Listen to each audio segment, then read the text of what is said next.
नाम खुमारी एक सच्चाई है।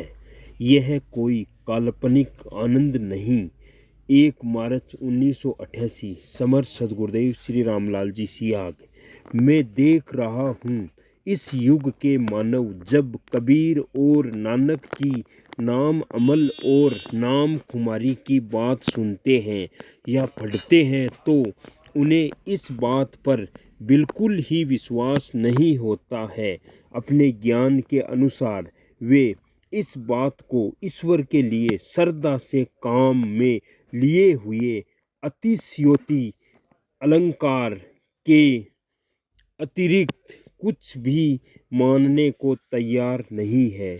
मैं लोगों की इस मान्यता के लिए उन्हें दोष नहीं दे रहा हूँ, क्योंकि आध्यात्मिक जगत में सात्विक शक्तियों के हास के कारण ही संसार के मानव की यह स्थिति है। मनुष्य ईश्वर का सर्वश्रेष्ठ स्वरूप है। उस परम सत्ता की अभिव्यक्ति मात्र इसी योनि से संभव है। मानव शरीर में यह वह असीम सत्ता अपने पूर्ण विकसित स्वरूप में स्थित है।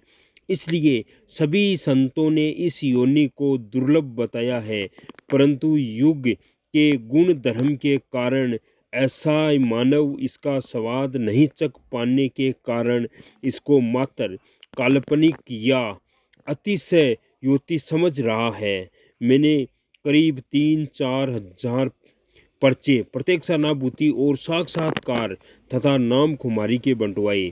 पर्चे के अंत में यह बात स्पष्ट रूप से छापी गई थी कि जो भी भाई बहन प्रत्यक्षानुभूति और नाम खुमारी के संबंध में अपनी जिज्ञासा शांत करना चाहते हैं वह स्वयं सत्संग में सम्मिलित होकर देखे। मुझे यह देखकर अचंभा हुआ कि स्वामी राम सुखदास जी के प्रवचन सुनने वालों को भी इसका विश्वास नहीं हुआ। मात्र एक जिज्ञासु ही मेरे पास आ सका, परंतु जो एक जिज्ञासु आया मैं उससे पूर्ण संतुष्ट हूँ। वह इस पथ का ही राही होना चाहिए। इस बात का स्पष्ट प्रमाण है कि मात्र भारत में ही उस परम सत्ता की आखिरी चिंगारी बची हुई है, जिसको प्रज्वलित करके संसार भर में वह सात्विक प्रकाश फैलाया जा सकता है।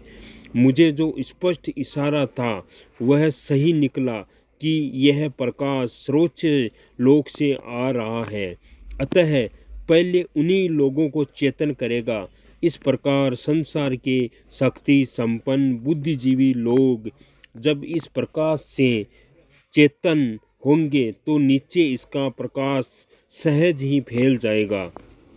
मेरी प्रत्यक्षानुभूतियाँ और उस परम सत्ता का आदेश ठीक मेल खा रहा है। देश में जो तमस व्यास है उसके बारे में श्री अरविंद ने लिखा है।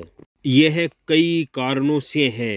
हिंदुस्तान में अंग्रेजों के आने से पहले ही तामसिक प्रवृत्तियों और छिन्न भिन्न करने वाली शक्तियों का जोर हो चला था। उनके आने पर मानो सारा तमस ठोस बनकर यहाँ जम गया। कुछ वास्तविक काम होने से पहले यह जरूरी है कि यहाँ जागृति आए। तिलक दास और विवेकानंद इसमें से कोई साधारण आदमी न थे, लेकिन इनके होते हुए भी तमस बना हुआ है। महर्षि श्री अरविंद की उपयुक्त बातों से यह स्पष्ट होता है कि अंधकार इतना ठोस बनकर जम गया है कि उस अधिमानसिक देव के अवतरण के अलावा अब इसका कोई इलाज नहीं बचा है। मेरे विचार में से भी इस प्रकार का प्रकाश का सबसे पहले भारत में फैलना जरूरी है।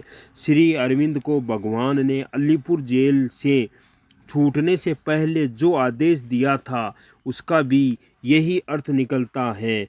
भगवान का आदेश था कि तुम बाहर जाओ तो अपने देशवासियों को कहना कि तुम सनातन धर्म के लिए उठ रहे हो। तुम्हें स्वार्थ सिद्धि के लिए नहीं, अपितु संसार की भलाई के लिए उठाया जा रहा है।